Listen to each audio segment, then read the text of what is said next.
Hello, everybody. I am with the famous Qualik Ford. Hey guys, how are you guys doing?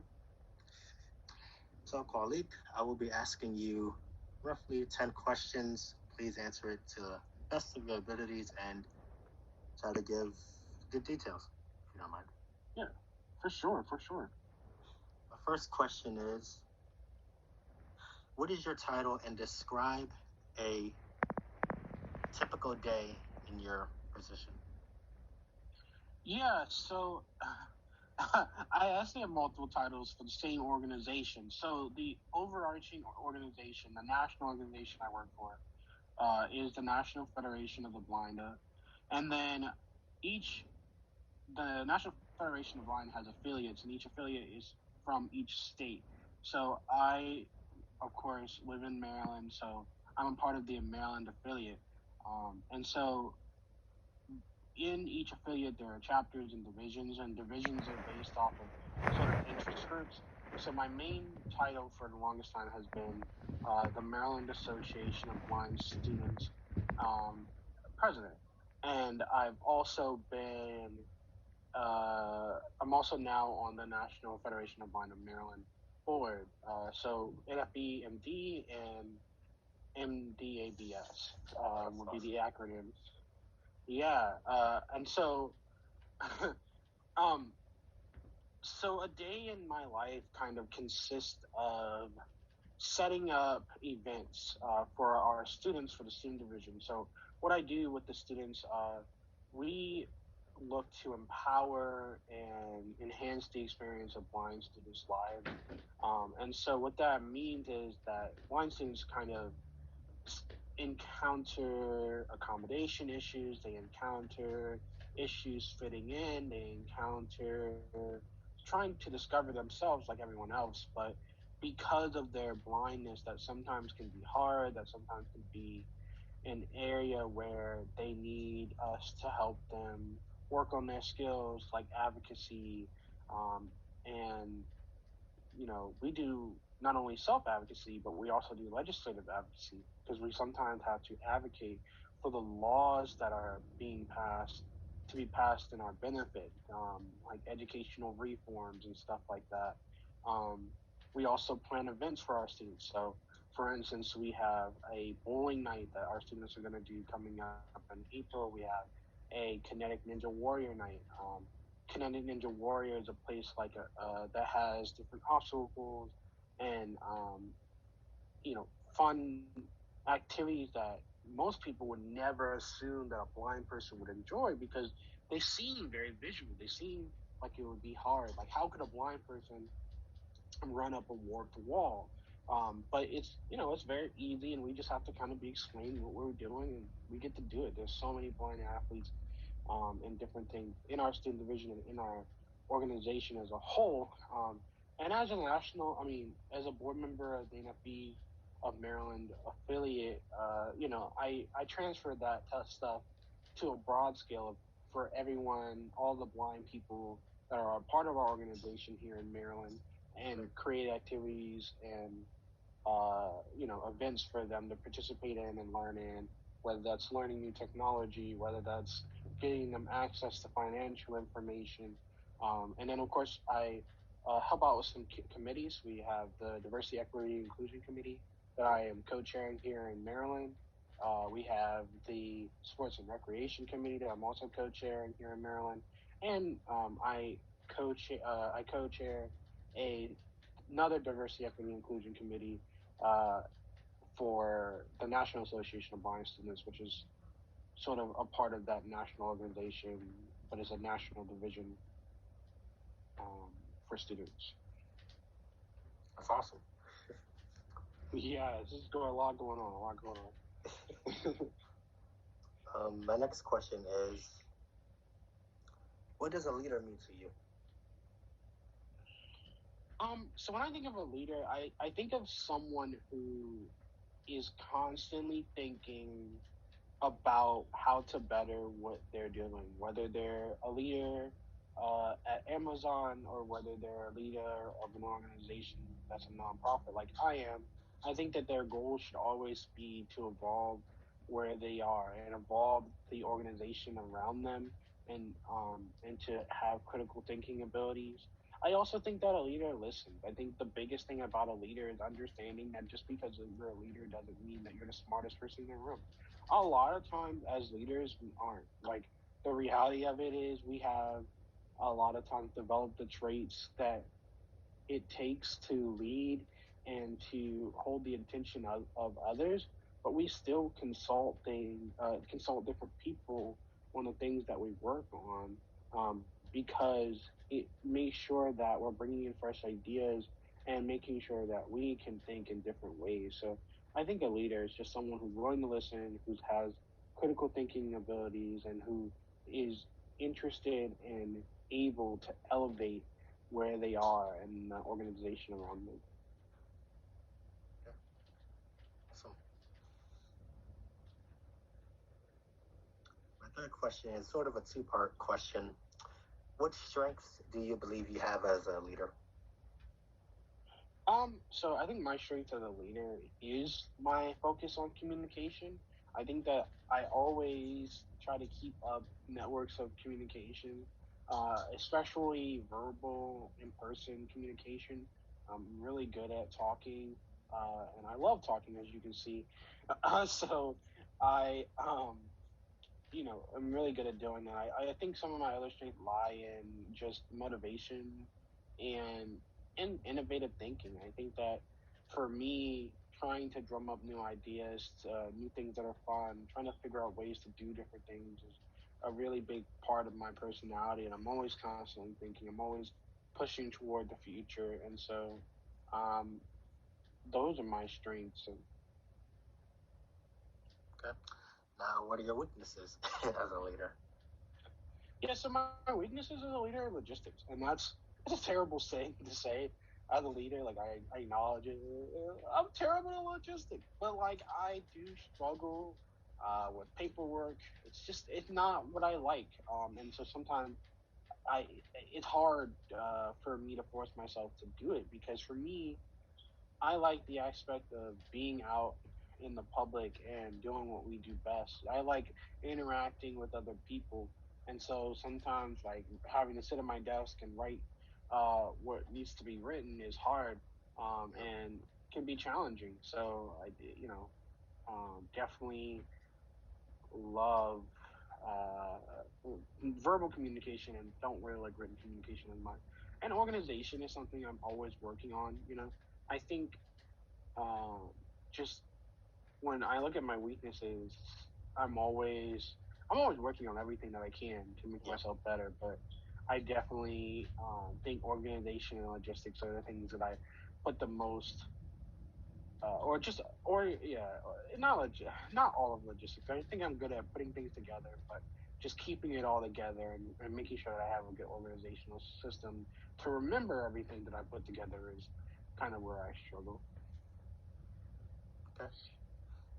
My fourth question is, how do you make others around you feel strong and how do you make others around you feel strong and confident as a leader?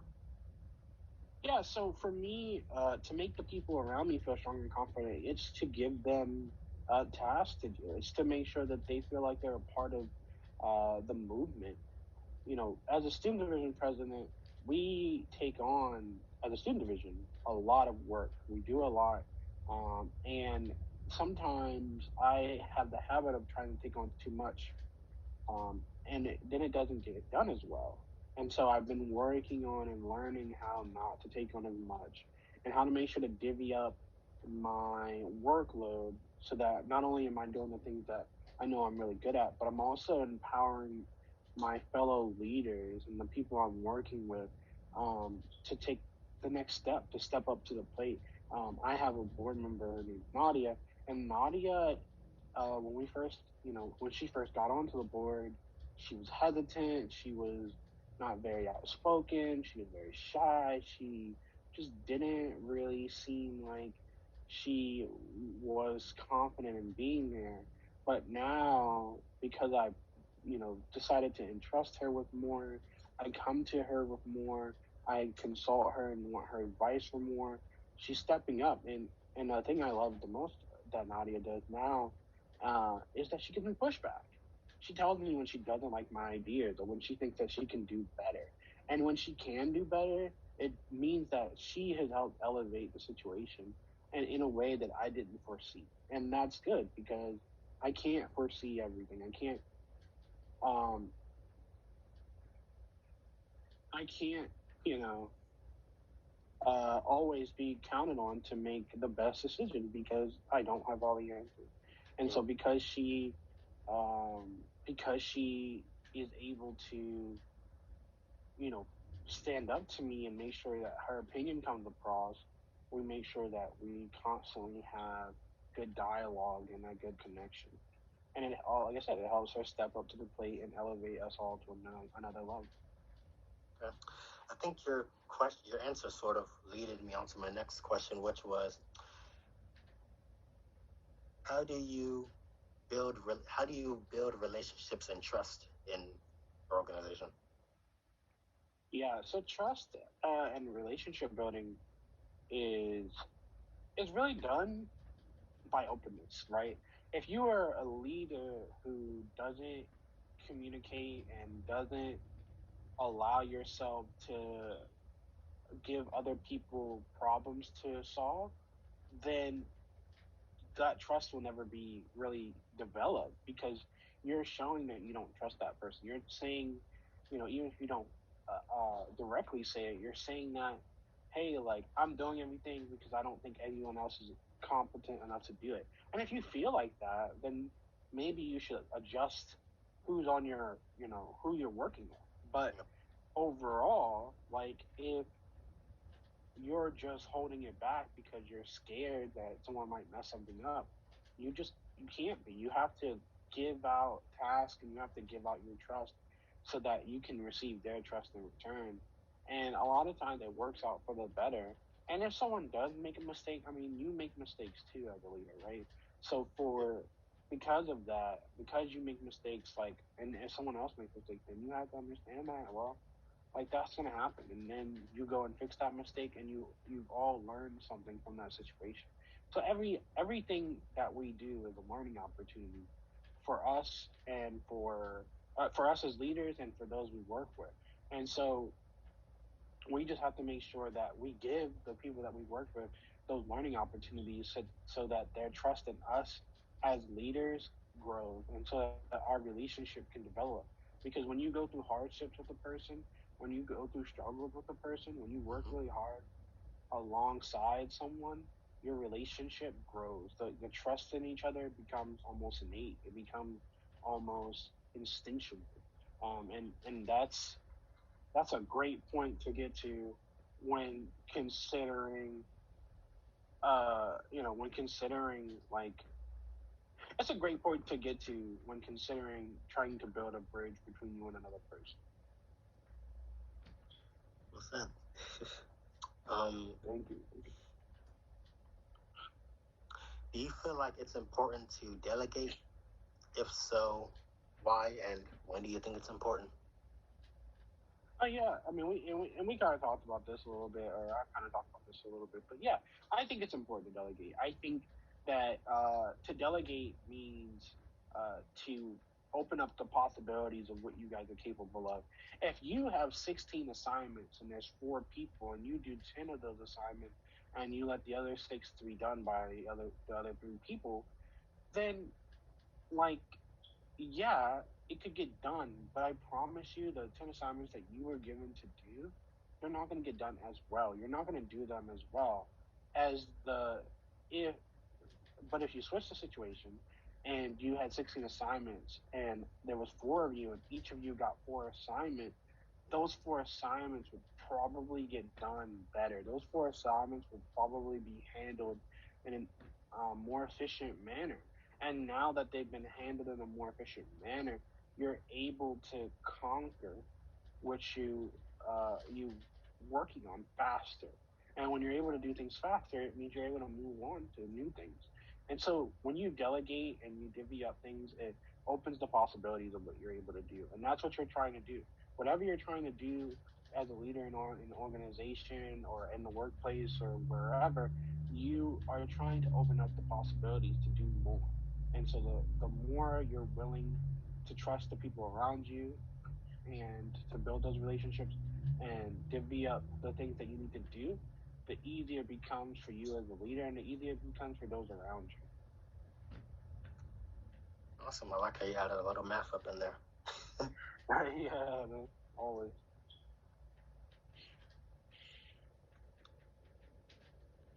My next question is, who do you model your leadership after and why? Ooh, that's a good one. Um, I don't know if I have a necessary, like, I don't think I necessarily have a role model per se. Like, I don't have one person that I look at and I'm like, this is the person who I always want to be when I grow up. But there are multiple people. So there's a few people in my organization, that I looked at and I'm like, oh, for instance, there's this lady named Sharon Manecki.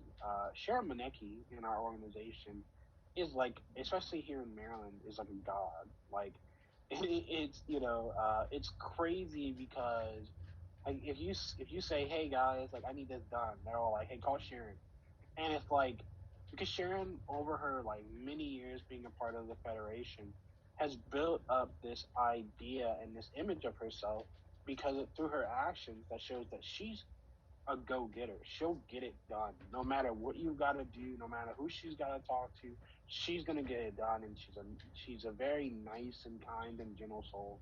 But when she needs to be, she's very no nonsense and she's very efficient.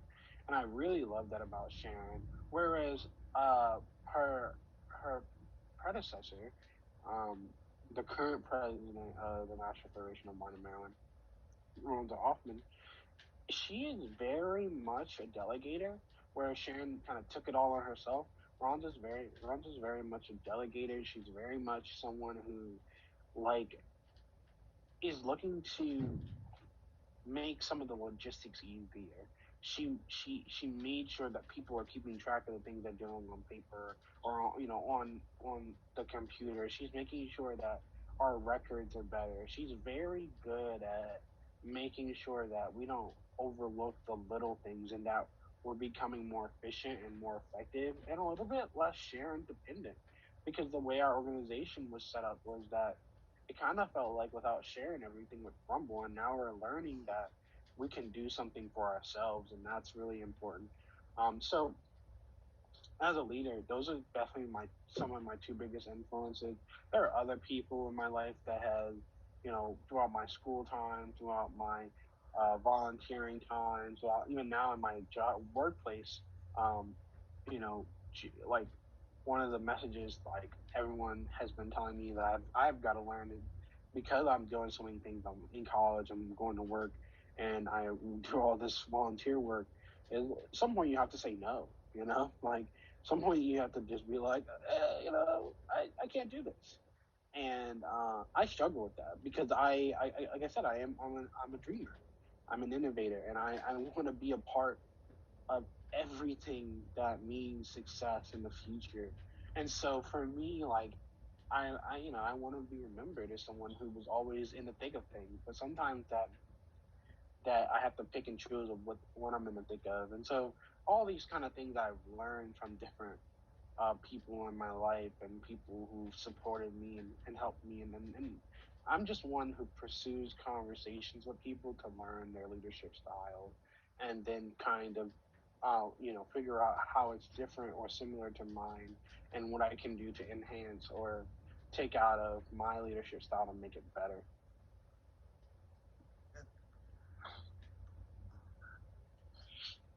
My next question is,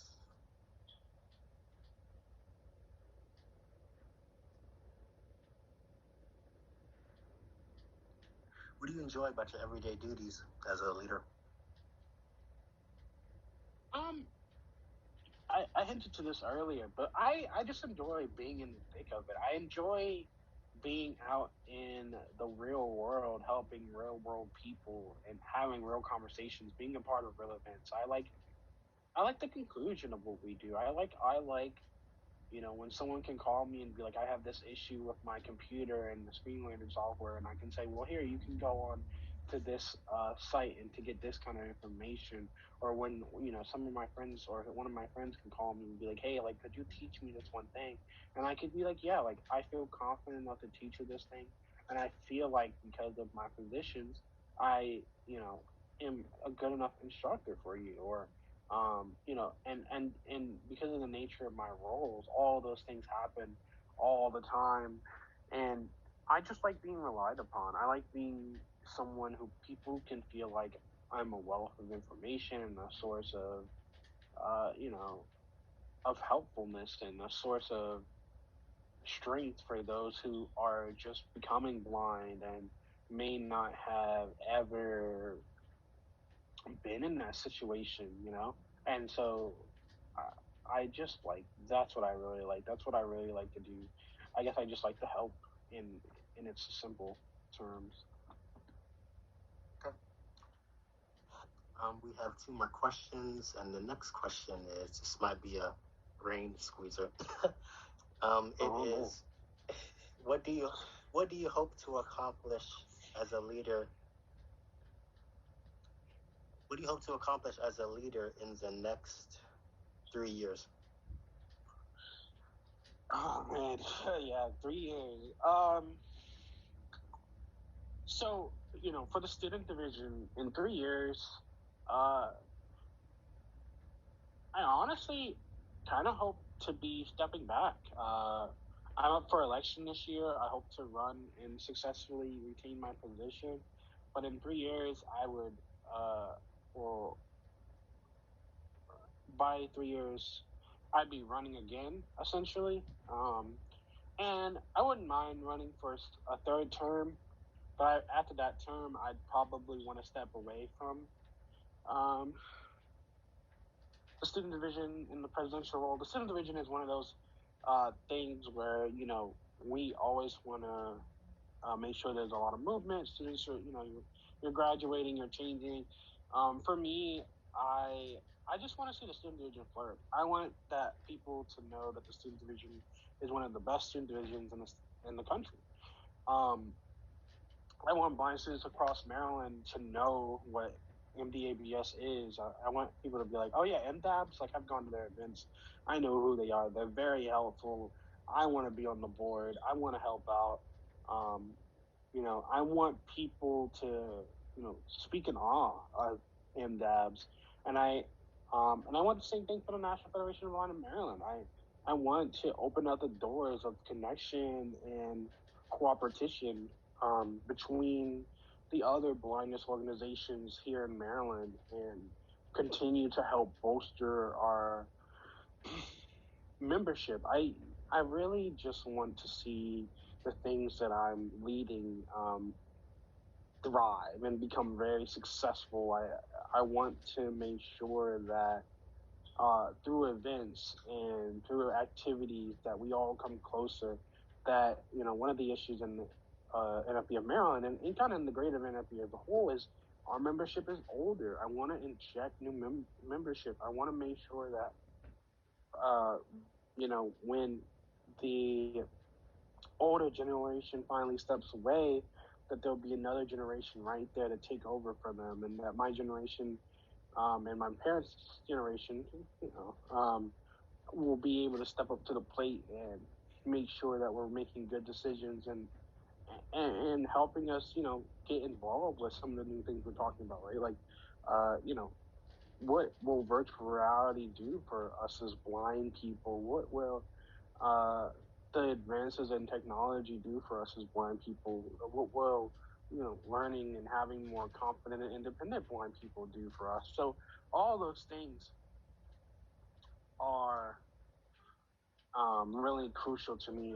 And I love to say that my personal pride and joy is the Maryland Student Division. It's something that if all my other titles were stripped away from me and I could only keep one, that would be the one that I would be most pressed to hold on to, because the student division to me is, I don't know, I think it's such an intimate position. I've gotten to be, I am a student, so I understand the struggles. I'm right in the thick of it, and to be able to influence other students and make them feel confidence in themselves and make them feel like that they're capable of doing adulting things and doing things that make them happy is really important to me. So I just want to see things continue to evolve and to go forward in all my leadership positions. But like I said, in the organization that I'm running, because that's what's important to me. And our final question, I think you've covered a good amount of this question, but hopefully I can get a little bit more out of you. Yeah, Sure. The question is, what are 3 or 4 actions you believe are essential to enable others to be successful? So first, you have to define success for yourself. Success kind of comes in a lot of different ways, and so the first thing is English. The first thing is defining success for yourself. If you know what you feel like success is to you, then going forward and trying to conquer that success will be a lot easier. And it changes. I think that everyone's success and their goals for success changes and what they want it to be. It may be that as you're younger, success means being popular. It could be that when you're middle aged, success means being financially well off. It could mean that when you're older, that success means the opportunity to live and vacation and to feel freedom. So success comes in so many different ways, but we have to define success to ourselves. And we could have multiple things that would make us feel successful. The second thing for me with success is you have to build a network.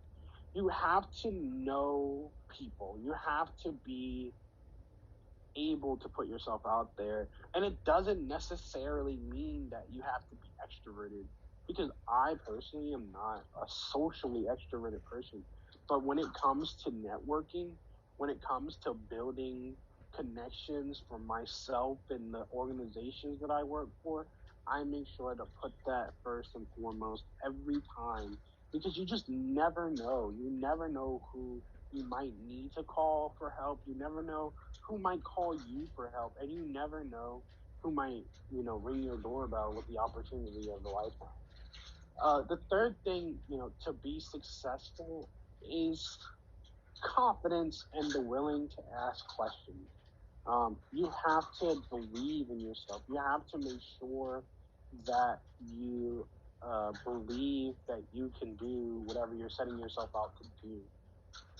Once you've defined that success and you've gone to build your network, the confidence that you have in yourself, not arrogance, not cockiness, but just the confidence, the self-confidence that you have in yourself will, will communicate to other people, and it will communicate to yourself. Because the biggest, yeah, the biggest person that needs to know that you're confident is yourself. You have to feel that confidence. If you don't feel that confidence and you're just putting on an air of someone who is confident, but you don't really feel that confidence, then you're not going to truly be successful. You're not going to truly uh, go far. And so you need to have confidence in yourself.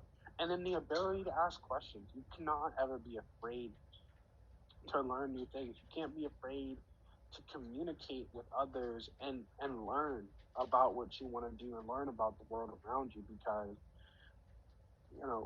to do that, like, to learn is the best thing that we can do. To learn is the way that we're going to grow. And so the fourth and fifth things are, the fourth one is growing. You have to constantly continue to grow. You have to evolve as a person. You have to evolve, because the world is going to evolve around you, and if you don't evolve with the world, then you're going to fall behind.